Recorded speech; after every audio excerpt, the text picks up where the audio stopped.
બેન છે દિલરી ગામની હું યુવા સરપંચ છું મહુવા તાલુકાના ભાજપ મહામંત્રી છું મેં જે ગામમાં ગેરકાયદેસર કામ ચંદુભાઈ તથા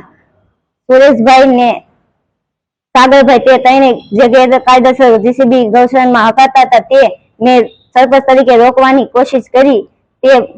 તેને મને ધમકી આપી કે જો તું આ ખનીજ વાળાને કહીશ તો હું તને જાનથી માર નાખી અને મારા ઘરે આવ્યા અને મને ધમકી આપી કે તને તારા પપ્પાને ગમે ત્યારે હું તને મારી નાખીશ તેવી ધમકી આપીને મને ટ્રેક્ટર ચડાવવાની કોશિશ કરીને અમે અહીંયા પોલીસ સ્ટેશને આવ્યા છીએ અને અરજી લખાવી છે।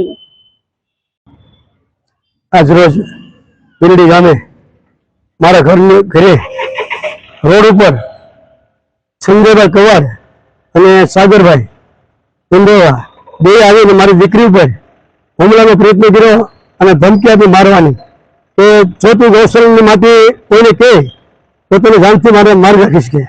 અને મારી બેબલીને મન ફાવે મતમાન કર્યું જે શબ્દો અશબ્દો ખરાબ બોલ્યા છે દીકરીને હાથ પકડીને એમ કીધું કે તમે જે થાય ત્યારે કરી લે બરાબર હું પછી જતો રહી ગયા અને સાહેબ ખુલ્લે આમ એ લોકો માટીની ચોરી કરે છે